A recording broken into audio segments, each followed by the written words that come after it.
Welcome to Keep It Humane, the podcast, where we dive deep into topics surrounding kindness, compassion, and creating a more humane world, whether it's in our communities, in the workplace, or in the world of animal control and shelters. With our hosts, Ashley Bishop. And Ashley Bishop. And I'm Daniel Ettinger. This show is sponsored by Tomahawk Live Trap. Check them out, livetrap.com. Look at it. It's the three of us again. This is back to back.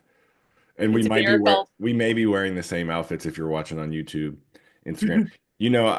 I still have the flu, but I don't know. It's not as bad as it once was. Please check out our website, keepithumane.com. I thank you both for representing that ACO of the Week shout out challenge, and it has come and gone now.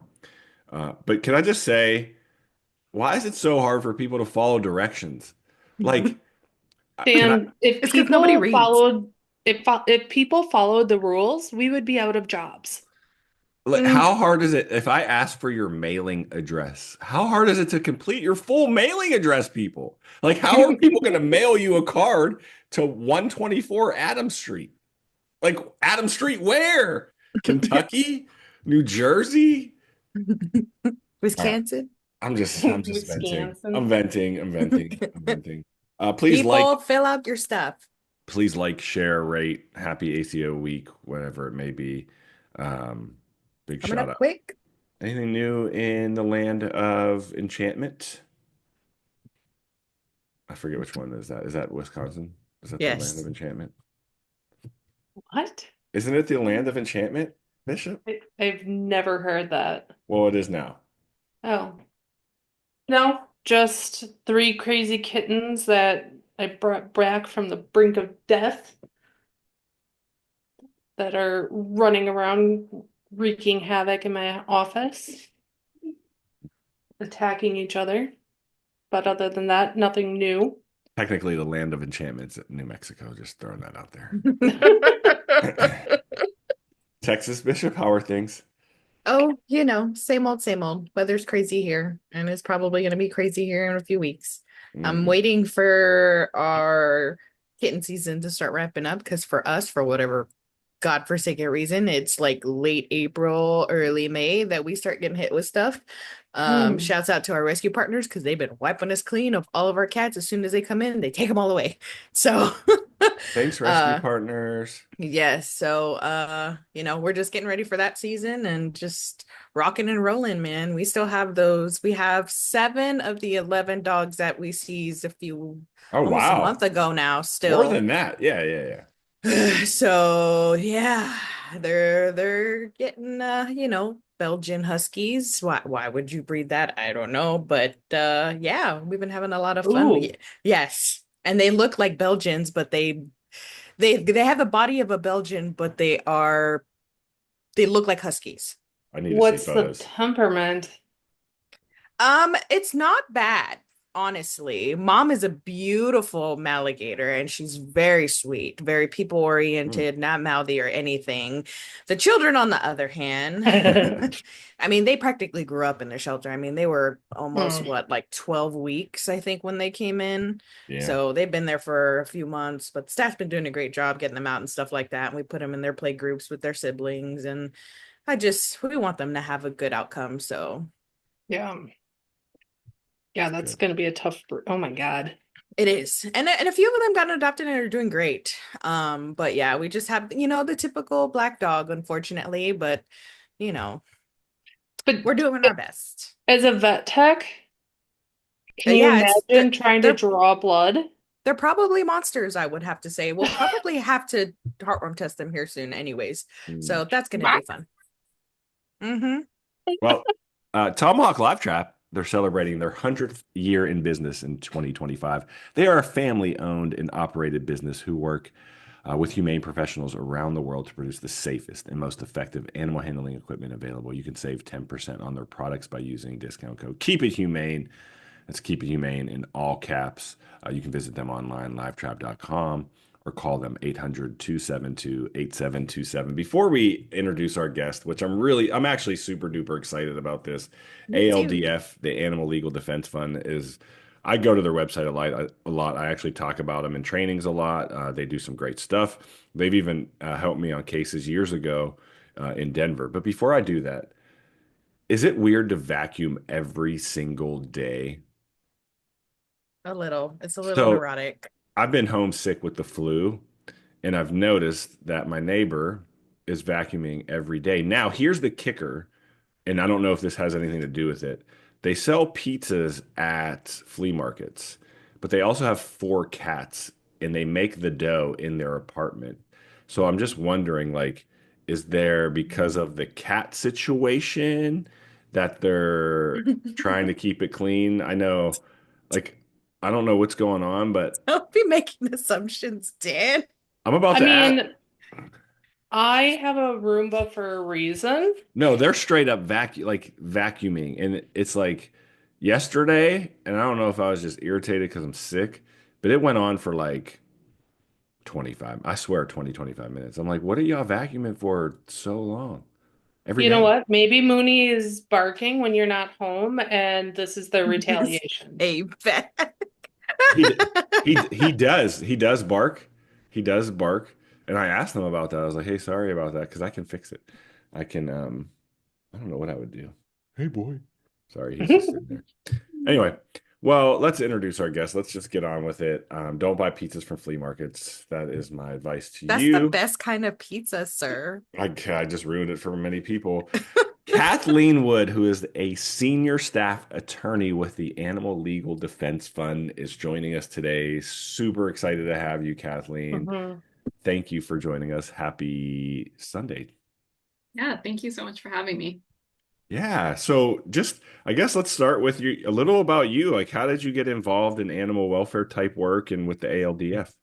Yeah, so in undergrad, I volunteered at shelters, and the shelter I volunteered with was kind of a last resort. Had a lot of animals who were hard to adopt out because they had been abused or neglected and had behavioral issues or medical issues. So I kind of got exposed to that world that way.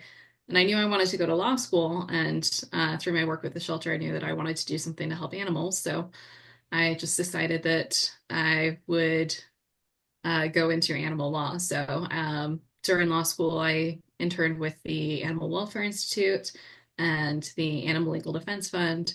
And then as soon as I graduated, I just started with ALDF and have been there ever since. So it's been about 8 years now. Nice. That's really cool. Um, you are you original? So, are you from that area, the Pacific Northwest? Are you? I'm actually originally from Southern California. Oh, whereabouts? I grew up in Orange County and then I did my undergrad at UCLA. Holla, Orange County. That's where I'm at.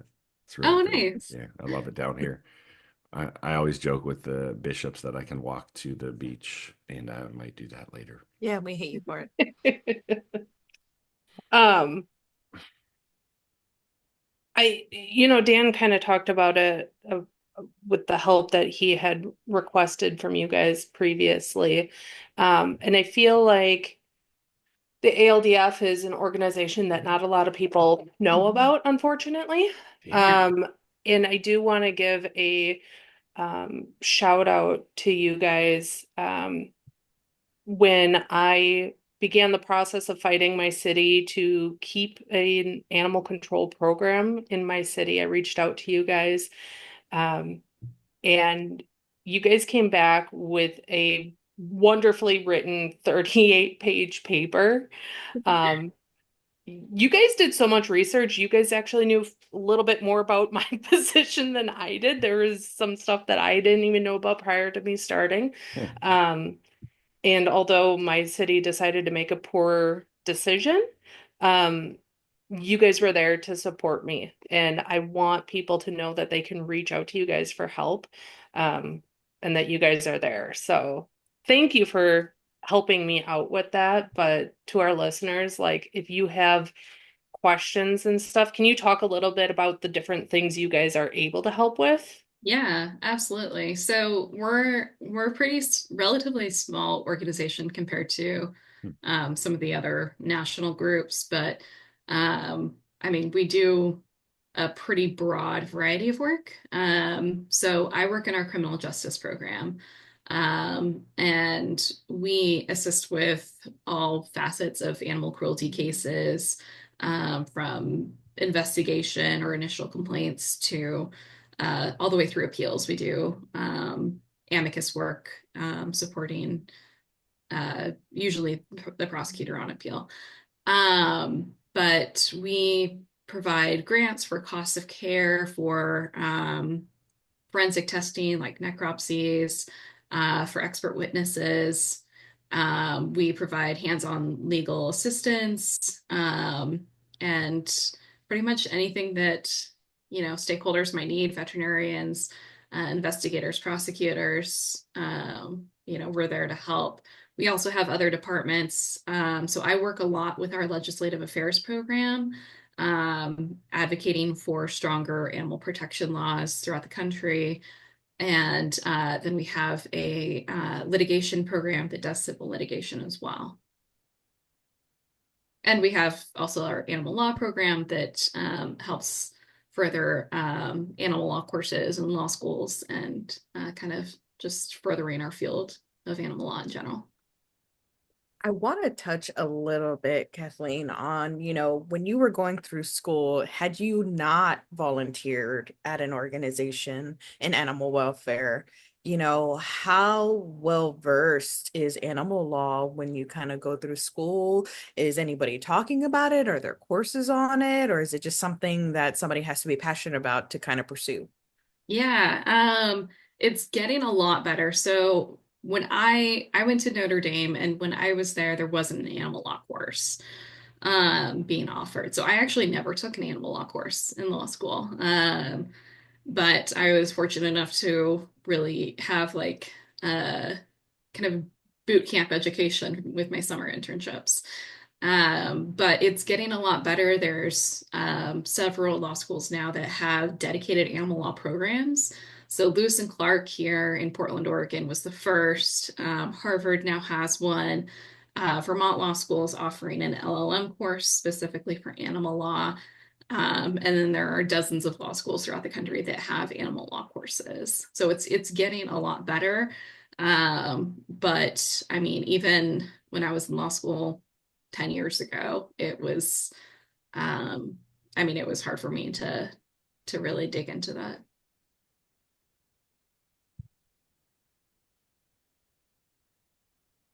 Wisconsin Bishop, I swear you have a question. I was like looking at your face. For those that don't know, you can watch this on YouTube, and you can see Penny the cat too in Kathleen's video. She's just chilling in the sun, which I admire. Did you have a question before I jump in? I didn't. I was just looking at the bottom of the barrel State rankings. Let's jump into that. That's one of the reasons Yeah. we asked you to come on. And every year, man, it's been going on for years. I look at it every year. I screen grab it sometimes and quiz people in classes and stuff, to just say like, hey, where do you think your state ranks, et cetera, et cetera. Let's talk about that list. How is it compiled? Like, what is that process? How many people work on this? Like, it just seems like it would take a lot to kind of put together. It does. So we've been doing the rankings report since 2006. And we publish usually in January for the previous year. So in January 2025, we published the 2024 rankings report that takes a look at all the laws that were in place in 2024, and were passed in 2024. And I oversee this project. I have pretty much since I started with ALDF. And I've got a couple of contract attorneys that help me go through. And so to back up, we have 56 compendiums of animal laws. And these are all available on our website. And these are essentially, I wish I could say that we are higher tech than this, but they're essentially Word documents of all of the animal protection laws that go into the rankings report. And every year, me and, one or two other people manually go through these 300,000 pages of statutes and line by line update them. So we will look at every single statute, see if it's been updated in the past year. I also track legislation throughout the year. So I've got lists of, high impact bills already. And we go through there and literally make line edits. And these are all of these compendiums. There's one for each of the 50 states and 6 territories. They're all available on our website through the rankings pages or the rankings report website. If you just click on the state or territory that you're interested in, there'll be a download button where you can download this compendium. And it's a really great resource. I would note that it's only updated once a year, so always make sure that you're looking at the most recent version of the statutes, but it is sorted into 20 different categories, so you can very easily see, all right, what kind of pre-conviction forfeiture statutes exist in my state, and then just scroll down to that category. But yeah, it's a very long process. It takes up a good chunk of my fall. And yeah, we go through, I then put all of these data points into our scoring system. So we've got 77 questions that are close-ended with mutually exhaustive choices, and each of the choices has a corresponding point value. And we use those to then rank the states and territories. And so, I mean, for each of the 56 jurisdictions with 77 points, that comes out to 4,000 data points that we're comparing. But I think that it's definitely the most thorough and accurate ranking system that exists for ranking animal protection laws that we have. I don't think anybody else out there does anything similar, to my knowledge. Yeah, Humane World for Animals is what they're calling themselves now. HS, previously Humane Society of the United States, did briefly have something similar. I don't believe that they're still doing that, but ours is definitely the longest running and most thorough. One of the things I noticed and I liked a lot was how it breaks down like protection orders on acts of violence towards animals and then people. Can you talk a little bit about that and what states rank high there, and maybe some that just don't even consider that connection between the link? Yeah. So the link refers to the link between animal cruelty and interpersonal violence, specifically domestic violence, child abuse, and elder abuse. And most states, 41 states now, explicitly allow animals to be included in domestic violence protection orders. So when a domestic violence survivor goes to a court seeking a protection order, it'll be right there on the form. Do you have an animal? And you can specifically request them there that the court say this animal will be put in your custody. The respondent, the abuser, cannot,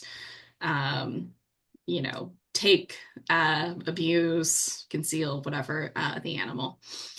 About half of those are limited just to companion animals, which is more restrictive than we would like, obviously, because people can have bonds with all kinds of animals. And we've seen cases where even farmed animals are used as a tool of coercion or abuse in these kinds of domestic relationships. So, but at the same time, this is a trend that we are consistently seeing grow each and every year. So just last year, Pennsylvania enacted a law allowing animals to be included in domestic violence protection orders.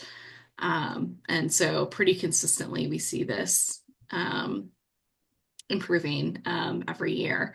And in 2024, one of the trends that we noted was specifically including animals in definitions of coercive control.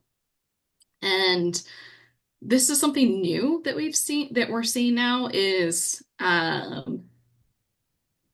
animals being included in definitions of coercive control, which are coercive control as a term is then included in the overall definition of domestic abuse. So if somebody threatens you and says, if you don't do XYZ, I'm going to hurt or kill your animal, that's a form of coercive control. And you can actually use that threat to obtain a protection order. So what we're seeing now is not only can you include animals in your protection orders, but threats being made to your animals can be the reason that you actually seek and obtain a protection order. Sure. And it could be considered domestic violence in some cities and states, et cetera. Yeah, exactly. Yeah. Mm-hmm. And we know this is important because, I mean, many studies have shown that between a third and a half of women in DV shelters report they delayed their escape out of fear for their companion animals. So we know that that's one of the most common manipulation and intimidation tactics that abusers use. One of my least favorite stats that I know all too well is 89% of women that were in an abusive relationship said that the partner had threatened, harmed, or killed their animal. Yep. That came out in 2017. That's 89%. So that's really cool that it's tracked as far as like state rankings.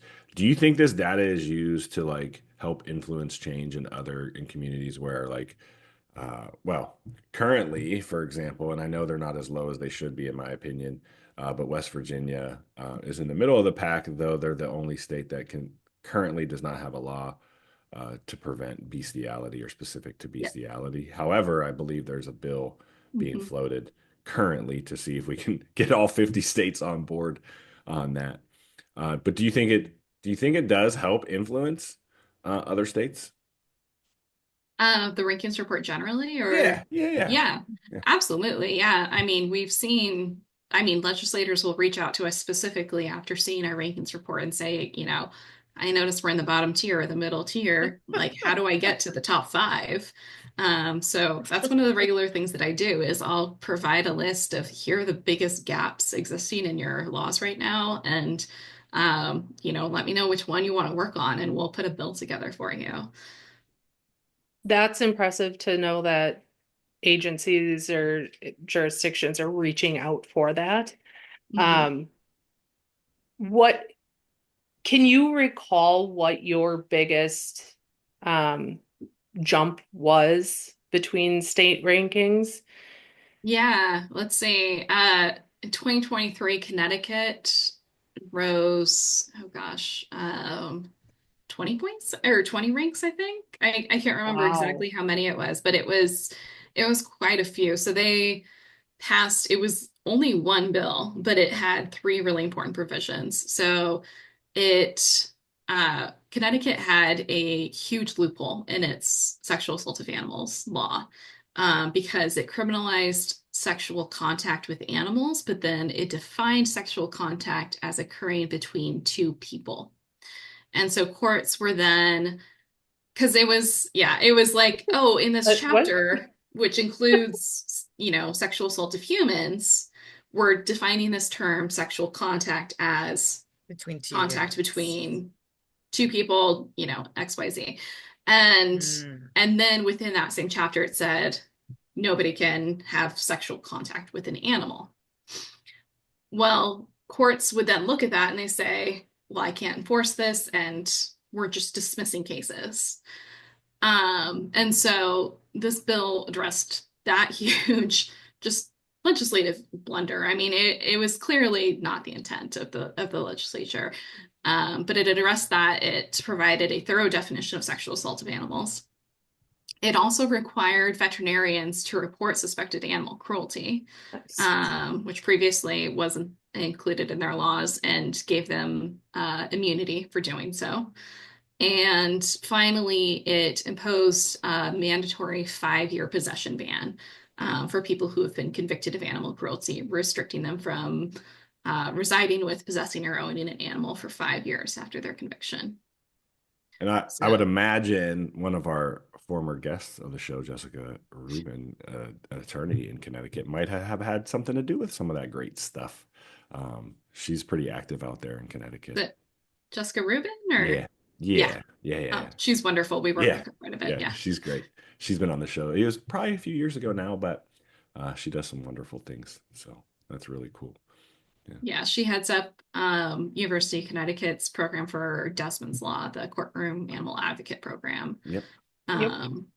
Yeah, that allows law students, supervised law students and attorneys to be a third-party advocate for animal victims. I think our episode actually talked a lot about that program. So anybody that's interested in that, go back and check that one out. Have fun going through all the weeds. I can't believe, sorry, there's a lot of episodes. Yeah, but usually you can put in keywords and search them if you're looking for something specific. True. You mentioned, Kathleen, a 5-year ban on animal ownership. Mhm. What is the longest any state, to the best of your knowledge, without, I mean, I'm putting you on the spot here. What is the longest any state can put a ban on somebody that you are aware of? Lifelong. Really? Who has a There- lifelong ban? Well, let's see. Washington just litigated this and I think enacted it as part of their statute like a year later. But there's a couple of states that specifically say, you know, that possession bans can be up to lifelong. Okay. Most, well, I would say about half of the states that have possession ban statutes, and there's 42 of them that have possession ban statutes. I think about half of them don't have any time period listed. It's just Okay. entirely up to the court's discretion. And so that's, I don't love that as a system because courts will, like, they usually err on the side of caution and say, well, I'm not going to have jurisdiction over this person any more than the 2 length of years. probation, which Yeah. is usually like 2-3 years. Mm-hmm. So they'll say the longest possession ban I can impose is 2 or 3 years while you're on probation. So, but theoretically, and I've seen this, in some of those states that have these kind of indeterminate possession bans, they can be for as long as the court deems necessary for the protection of animals, which can be up to lifelong. One thing that we are seeing more of is states enacting petition procedures for a person to request a ban to be modified or removed if they can demonstrate that they're no longer a threat to animals. So if they've gone through,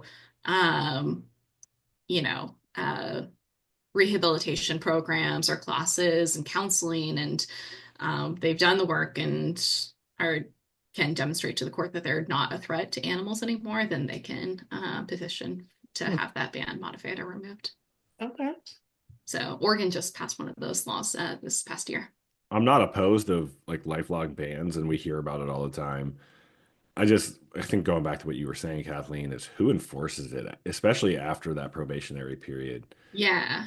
And that's the other piece. And most, if any of our listeners are, just members of the public, like they're not in law enforcement or animal welfare, there's no mechanism. So if like we let's say like we ban someone at our shelter from ever adopting, it doesn't mean they can't go next door and There's adopt no them. national database.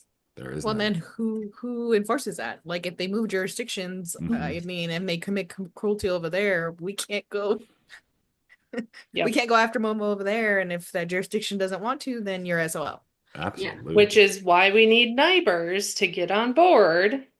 I don't even know if it would be neighbors at this point. Yeah, because NIBRS is incident Correct. incident reporting, not necessarily convictions. I think Sure. we need our yeah.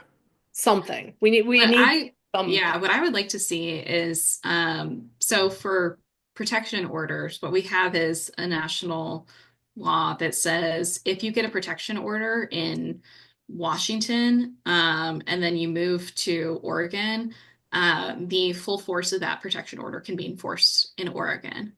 I would like to see the same thing with possession bans because states can't really do it by themselves. But you could have some kind of federal legislation that says if you have a possession ban in Oregon and then you move to Washington, we're gonna like enforce that possession ban as if it was issued by Washington.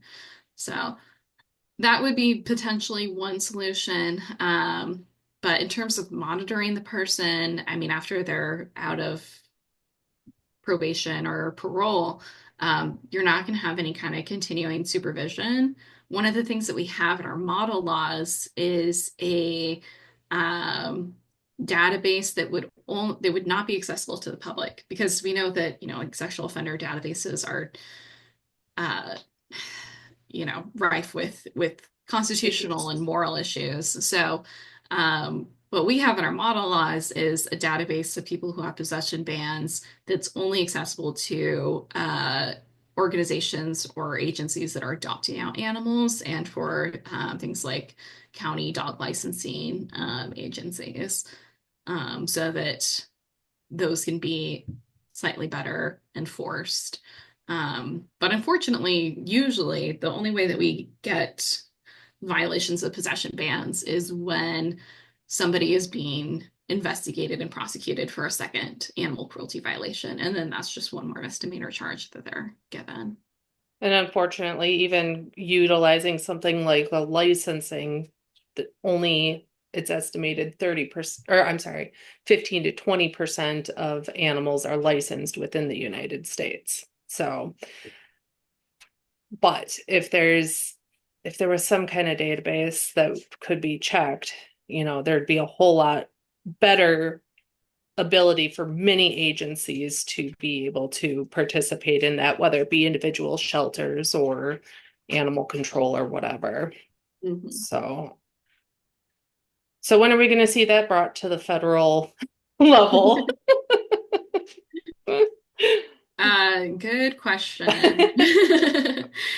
Long time from now, I'm sure. Yeah, right now, the biggest thing that we're working on federally, or at least that I'm working on, I mean, I can't speak for our legislative affairs department that they're doing a whole lot of other work, but we are trying to work out a way for better enforcement of USDA violations and ways that animals can be confiscated from puppy mills and as opposed to just giving them a written citation and letting them continue abusing those animals. We learned that it was last year, Texas Bishop, or was it both of us? You two, when we did that puppy mill. It might have been all three of us, but yeah, when we were It- talking about that specific puppy mill where he just kept getting citation after citation, and it's just like nothing was getting done, and there was clear violations of cruelty happening, and they're just like, it's fine, fix it, we'll be back next week. It was so bad by the USDA inspector. I was embarrassed, honestly, as an inspector and investigator, like that they would put that work product out there. When we, Well, oh, go ahead. Oh, and it's so frustrating because I'll get local police who say they're licensed by the USDA, so I can't do anything. This is a federal issue. And I'm like, no, it's still violating your state cruelty laws. You still have a duty to enforce those. It's not like, your those laws are preempted by this magical, mystical USDA certification. I've learned in this industry long, long ago, whether it's law enforcement, our partners, our animal control team, wherever, if there's a difference between closing and completing calls, and some go through life just closing calls, and others go through life trying to complete calls, and that's a big difference, and it goes a long, long way. For those that are interested, please go to aldf.org. aldf.org, and then you can look at your state rankings right there. The top tier. Do you think there'll ever be a day where everything is green, like that it's all top tier, or like At least some shade of green. I mean, well, technically the way that we do the rankings is the first 15 is green. Yep. And, so I mean, everything is relative. I would love to see a day where it becomes like splitting hairs. because right now there is just such big gaps between the top tier and the bottom tier. And that's not to say that the top tier doesn't have still a ton of room to improve, because there's always things that Sure. we can be doing better, especially like even in Oregon, there's gaps that we can be addressing. But no, I mean, if you just look at like the definition of the word animal, for example, like in some states it's the dictionary definition of like pretty much all animals, and in other states like Kentucky it's just warm-blooded animals. Mm-hmm. It's not reptiles, fish, amphibians, none of that. In, let's see, South Carolina they exclude fowl. There's about 10 states that just exclude fish. Utah excludes like a whole list of different types of animals, agricultural animals, animals used in circuses, just Wow. completely arbitrary delineations. So, I mean, I would love to see a day where it becomes excruciatingly difficult for me to make these kinds of distinctions between the states, as opposed to right now where I'm like, okay, well, very clearly there are big differences across the map. Now, Kathleen, do you Kath, think, oh, oh, I was just nope, going to go ask, ahead. do you think, well, you talked about USDA. Do you think part of it in like the animal welfare shelter world, animal control, is because there is not a governing body? You mean that there's not a federal governing body There, or yeah, and there's only a few states that even have it. Like Colorado, I know has PACFA. oh yeah. Yeah, but like there's no federal governing body of our profession. Yeah. I mean, yeah, potentially. It's hard because, federally they're like cruelty laws are pretty clearly within state police powers. Constitutionally, that is the type of issue that is supposed to be dealt with at the state level unless it implies interstate commerce. So that's where we get into like the PACT Act, or animal fighting or crush videos, things that are criminalized at the federal level. Those are only crimes federally if there is some kind of implication of interstate commerce. Um, so it's hard to really get like a federal agency to um, enforce kind of our run-of-the-mill normal animal cruelty laws, because those are constitutionally they fit better with the state or territorial powers. Um, but I mean, just having, yeah, statewide resources are a huge help. We see that with statewide animal cruelty prosecutors. There's five, hopefully soon to be six states that have statewide animal cruelty, or that have statewide prosecutors specifically dedicated just to enforcing animal cruelty crimes. And we know, I mean, just anecdotally, that that's a huge help to enforcement in those areas, because it solves resource issues with counties that would otherwise be under resourced and not be able to pursue these types of cases.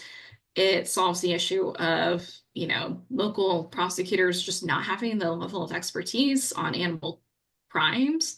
Because animal cruelty crimes can be really hard to prosecute because the evidence is alive. it's it's literally a different kind of animal. It's a different type of case. There's so many different issues that don't come up in other types of prosecutions that you have to grapple with. So having a dedicated cruelty prosecutor in that state to do trainings and to do casework is a huge help. Having a statewide agency like Colorado with the Department of Ag enforcing PACFA, that's also a huge help in terms of ensuring uniformity and ensuring that there's enough resources for cases to be investigated. Sure. Now, Kathleen, I'm looking at this map, and the Southwest is typically known for probably some of the worst treated domestic animals. I'm from Texas. I'm surprised to find Texas in the green, to be honest, because I feel like we struggle a hell of a lot just locally in my tiny jurisdiction. But my question for you is, when y'all are looking at, this legislation, is it simply that it just hasn't been touched because nobody wants to look at it, out of sight, out of mind? And, they've just been going on, through the decades and things are the same? Or is it because people don't generally want to touch these laws to make them better? Um, it really depends on the type of law. So for like sexual assault of animals, for example, that's one where people don't want to talk about it. They don't want to acknowledge that it happens. They don't want to hear about it. And so, I mean, like when we were trying to work on a sexual assault bill in Wisconsin a few years ago, um, That the doesn't happen here. We don't need a law for that. I don't know. We had one guy in multiple counties.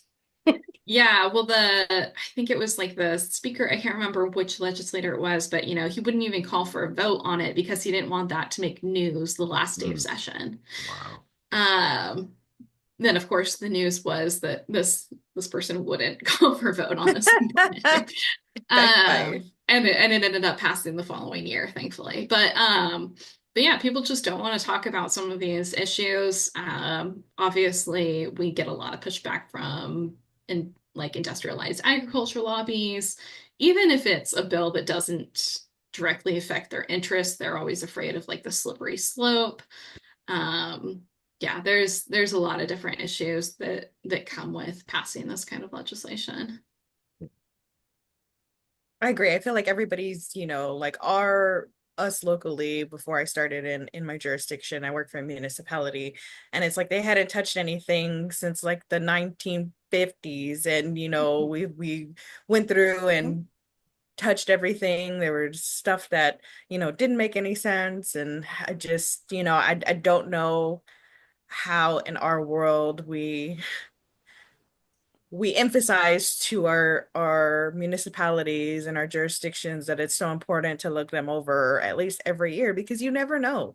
Like for Mhm. us, there's a lot of loopholes in some of the changes that we did make, so we're having to go back and do this, that, or the other. Do you guys help all the way down to the municipality level if they're wanting to revise their ordinances and things like that? Yeah, absolutely. I think we do work more on state level issues, but we Mhm. do absolutely help with municipalities when they're wanting to improve their ordinances. Um, yeah. Ashley, there's so many ordinances and state statutes, like even outside of animal related things that need, like, y- all you have to do is go to Google and type in stupid laws, and you will find things that are still in effect, like not being able to walk with an ice cream cone in your back pocket because that's how they used to lure horses away, I you think know? in your second hometown, Missouri, you can't drive with a bear in a cage. Yeah. Like Yeah, it is pretty you sure. or I think one So in you can drive Wisconsin with is one just in the front seat, just not in a cage. right. Yeah. In Wisconsin, I think we have one that says it is illegal to worry a squirrel. Yeah. So speaking of that, Kathleen, if you had a magic wand, what is Mhm. one law you would like to see kind of universal throughout the United Mm. States? Ooh, I like that. That's a hard question. I think one of the most impactful ones would be humane slaughter for chicken and Hmm. poultry.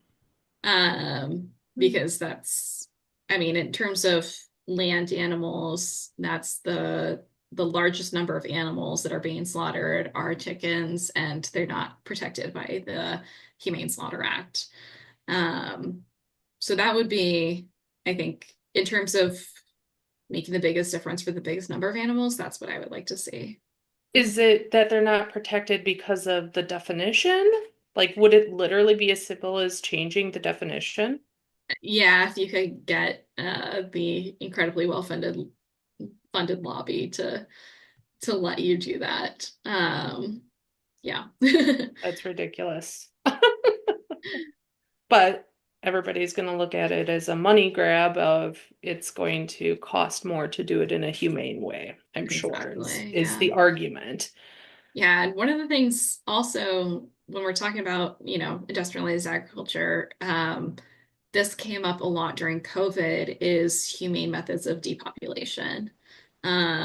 Because during COVID, slaughterhouses shut down and the supply chain of animals got bottlenecked, and uh, farmers were having to basically just kill thousands and thousands of animals very quickly without any kind of slaughterhouses. And so they were struggling to find a humane way to do that. And a lot of it ended up being really, really inhumane and really awful. So I mean, that's the term, the sanitized term that we use is depopulation. So I would like to see legislation on that, and especially now that natural disasters and pandemics are becoming more and more common.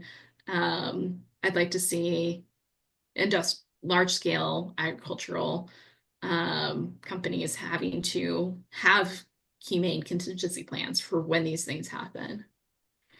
One I last mean, law question. Wisconsin just, sorry, Dan. No, you're good. I mean, you got all the cattle up there to worry about, so go ahead. No, we recently had the issue with the chickens, Oh, with the big farms that got shut down and couldn't find bird feed. flu. Yeah. So one of the things we've talked about on the show actually several times is incentivizing responsible pet ownership. So, like, could you see this through legislation where, um, like maybe not the same tax deduction as children, but like a certain number of pets can be claimed either on your federal or state income tax at the end of the year? That'd be interesting. I mean, as the proud caretaker of two cats, that would be wonderful for me. But I think it would have I think to. I would be worried about, just because we do see so many people who like start out as rescues and become hoarders. Well, yeah, it'd have to be If it- within reason, right? So it'd have to be yeah, like 3 pets. They'd have to be identified through their microchip, would essentially be their social security number. And like yeah. they'd have to and have, proof of rabies vaccine, Mm-hmm. updated at rabies vaccine. Oh shoot, I have to do my animal licensing. Sorry. so yeah, I hear you. And I think like the overwhelmed caregivers and the hoarders, et cetera, would not be included or give us an opportunity to maybe investigate further. But could you see that? Because I don't necessarily look at it from the aspects of like it would provide like monetary relief for people. I mean, that's one aspect of it, but the other piece is it just shows how we value animals. Mm-hmm. Yeah. Yeah, I hadn't really thought about that as a tactic, but I think that could be really interesting. Yeah. Cool. Is there anything we didn't chat about you'd like our listeners to know, or anything, other questions from the bishops? I don't think so. Just make sure you check out the full report. You can download that on our website. And check out your state and or territory. And if there's any particular piece of legislation that you want to work on or any questions that you have, feel free to reach out to ALDF. You can email, it's action1 at action number 1 at aldf.org. And we're always happy to help. Cruelty investigations, prosecutions, whatever you got, we'll help you with it. Fighting your city. Yes.